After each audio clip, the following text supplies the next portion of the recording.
چونکہ کافی بڑی تعداد میں طلباء کرام کے ساتھ ان کے سرپرست بھی تشریف لائے ہیں، کچھ مہمانان گرامی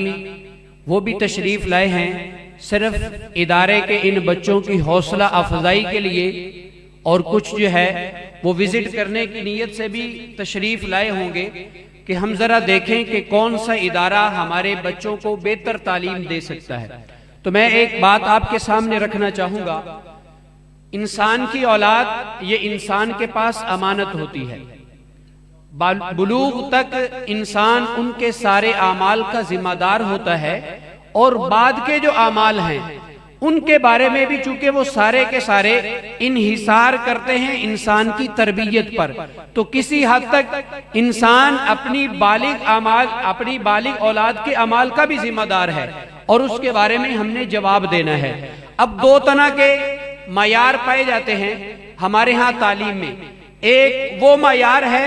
کہ جو بالکل ہی جہاں پر دین کا اگر کوئی سلیبس ہے بھی تو وہ صرف ناظرے کی حد تک، جو ہمارے باہر جو بڑے بڑے ادارے کام کر رہے ہیں صرف عصری علوم پہ، اور کچھ ادارے ایسے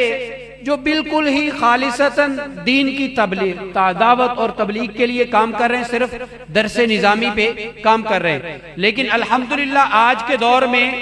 دور کی ضرورت کے مطابق، زمانے کی ضرورت کے مطابق الحمدللہ ایسے ادارے پیدا ہو چکے ہیں اور وجود میں آ چکے ہیں کہ جہاں پر ان دینی اور دنیاوی دونوں ضرورتوں کو مد نظر رکھتے ہوئے تعلیم کا ایک نصاب پڑھایا جاتا ہے۔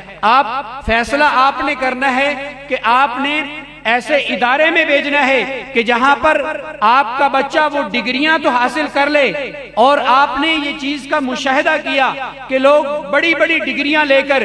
20 ڈگریوں کے حامل ہوتے ہیں، پارلیمنٹ اور قومی اسمبلی میں پہنچ جاتے ہیں، لیکن سورۃ الاخلاص پڑھنی نہیں آتی۔ اب آپ کے سامنے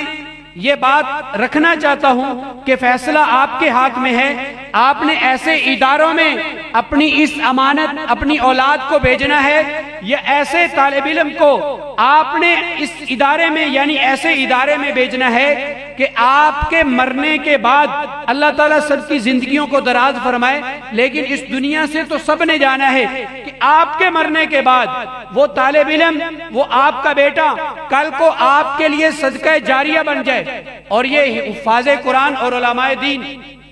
یہ تو ایسے صدقہ جاریہ بنتے ہیں کہ یہ صرف ایک طرف وہ آپ کی اولاد ہے کہ نماز جنازہ میں تو کھڑی ہے،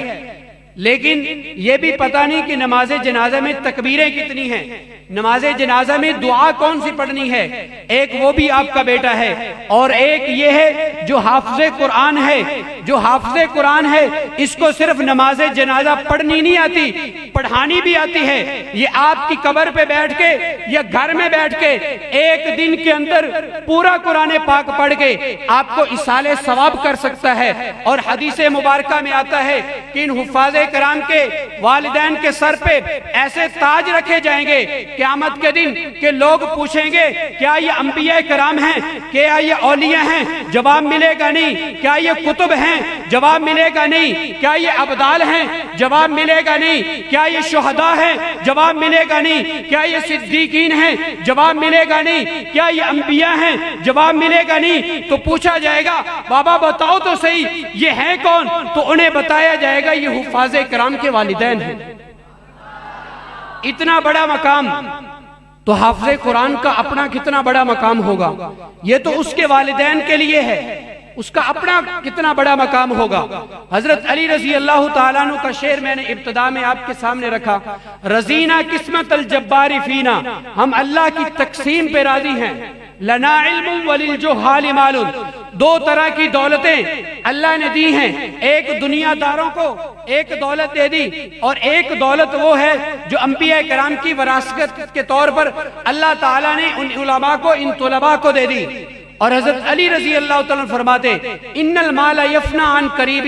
کہ وہ جو دنیاوی مال ہے وہ ان قریب فنا ہو جانے والا ہے۔ انسان جب تک اس زندگی میں ہے اس کو استعمال کر سکتا ہے، جب انسان دنیا سے جائے گا اب اس مال کی نسبت اس انسان کی طرف نہیں بلکہ اگلی نسل کی طرف ہوگی۔ اب یہ مال اس کا نہیں اس کی نسل کا ہے، تو لہٰذا یہ دنیا کا مال یہ ہمارے پاس پرایا ہے۔ لیکن ایک یہ دولت ہے جس کے بارے میں حضرت علی رضی اللہ تعالیٰ عنہ فرما رہے ہیں وَإِنَّ الْمَالَ يَفْنَى عَنْ قَرِيبٍ وَإِنَّ الْمَالَ وَإِنَّ الْعِلْمَ بَاقٍ لَا يَزَالُ، اور یہ علم ایسا ہے کہ یہ چلتے چلتے قیامت تک یہ آپ کے لیے صدقہ جاریہ بن جائے گا۔ اب دیکھیں نا، نبی کریم صلی اللہ علیہ وسلم کا علم صحابہ کے دل میں منتقل ہوا، وہاں سے عبداللہ بن مسعود کے دل میں آیا۔ عبداللہ بن مسعود کوفہ کے جامعہ میں وہاں پہ اپنے شاگردوں کو پڑھاتے ہیں، وہیں سے ایک طالب علم نکلتا ہے ابراہیم نخی، وہاں سے امام حماد نکلتے ہیں، پھر وہیں سے ایک طالب علم نکلتا ہے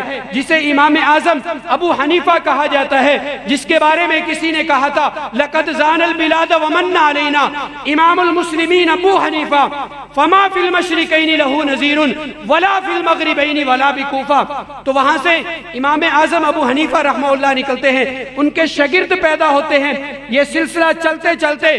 یہاں بر صغیر میں دارالعلوم دیوبند تک آتا ہے، وہاں یہ مدارس، یہ دارالعلوم دیوبند کی بیٹیاں یہ آج کہیں عبداللہ بن مسعود، کہیں عبداللہ بن عباس، کہیں جامعہ اشرفیہ، کہیں دارالعلوم اسلامیہ، کہیں منظور الاسلامیہ، کہیں دارالعلوم مدنیہ، کہیں دارالعلوم مدنیہ جدید، یہ مختلف ناموں سے یہ دارالعلوم دیوبند کی شاخیں ہیں جو آج اپنے علم سے لوگوں کے قلوب کو منور فرما رہی ہیں۔ یہی وہ دولت ہے جس کے بارے میں حضرت علی رضی اللہ تعالیٰ نے فرمایا تھا کہ یہ وہ دولت ہے کہ جس کو کبھی زوال نہیں ہوگا۔